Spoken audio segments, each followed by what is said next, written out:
Hey there, it's Dorleen. Welcome to my channel. Today I'm going to be working on a card using a sketch from Sketch and Scrap. Now I stamped and colored in this gnome prior to the video. I also did a second one because I need to build my card box up. I fussy cut both of them out, or I think one of them out, sorry, before putting the card together. So I'll have all the information to the Sketch and Scrap blog site or website and also my blog, so you can get more information about what products I used and any information, close-ups of the card, etc. So again, I just stamped the image prior and then I colored and cut it out all prior to making the card. So the reason why I didn't bother to show you, and I do have some videos where I do show when I'm coloring in cards, but I am not like, this professional card or colorer. I use alcohol markers because they're easier to blend, and I usually stick with a standard light and dark and then just kind of fill it in. But anyhow, so following the sketch, I decided to cut down this one little base to 5 1/4 by 4, so that way when I place it on the actual card, it'll have a little bit of a border on it. And I did decide to cut this piece of paper, patterned paper, into 2 inches by, I think it's 2 1/4 actually, by 5 1/4, which is the length of the card. Again, I'll have the exact measurements on my blog, but as you can see, I cut it just a little too long, so I'm going to trim that down a little bit.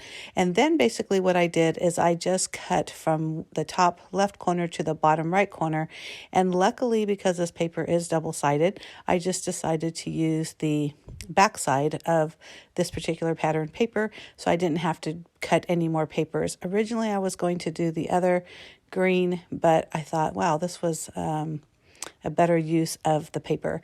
And then according to the sketch, there's that one little extra kind of just tucked in there. So I just grabbed a piece of scrap paper, and again, I'll have the information in on my blog post on where I got this cardstock. But I just cut that down. I did that 3 3/4 length. No, 5 by about 3 inches. But anyhow, I'm making this into a belated birthday card because I was reminded that I forgot to send a birthday card to my nephew. I didn't forget his birthday, but I forgot to send the card. So I figured I may as well make this card and also film it to show you guys how I did it. So I knew I wanted to put a sentiment. Originally, I started with a happy belated, but it was just way too long for that little area that I had. So I found another one of my happy birthday stamps, just stamped it just straight onto a white piece of scrap paper. I'm cutting a little dovetail or fishtail, whatever you want to call it, banner on the side. Very, very simple. I am going to glue the happy birthday sentiment directly to the card front, but I'm going to use 3D or foam adhesive for the gnome so it's lifted up a little bit. And I'm just using the Tombow glue, liquid glue that's in the green bottle, which happens to be on my desk. Now, as far as the base, I wasn't sure what color to do. So I have this, it's called oatmeal paper, and I thought that turned out so good. I'm glad I decided to use that color because honestly, I was going to just put it on white, so it'd be kind of white on a white base. But I just like it. It's very subtle, but it also is noticeable, so you can tell. So I'm just going to put some of these dots all over, and then I'm going to stamp the inside before I put on the gnome, just to make sure that I stamp it correctly. Most of the time I'll use my MISTI to do this, but I was trying to make this card pretty quickly, and luckily it did stamp well. Now, this is the first time I've used these stamps, so you'll see me use my fingers. I'm just kind of rubbing over it. Now, they do recommend that you kind of prime your stamp, especially when it's your first time using it, and I just put some of that ink right over it and stamped, putting that foam piece that is included with the Close to My Heart stamps, just to give it a little bit more cushion. And look at that, stamped beautifully. And I hope you agree.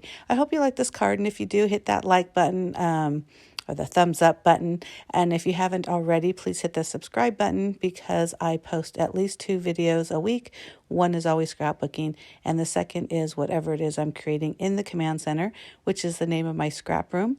And also my blog. I have this ring, this large book ring that I put all of my Queen and Company little pretties, and I've had some of these for years. Because one time I bought like, you spent, I don't even know what it was, $20 and you got like a crap ton. So I'm just kind of going through it. I did find this kind of golden yellow looking brads, and it's just the top. It's not an actual brad, but that's what it looks like. They look metallic. I did add some in the inside, but I wanted to show you real quick. I remember my mom doing this all the time. She would cross off little things and change it to like grandson or granddaughter, or, me and dad, or, whatever.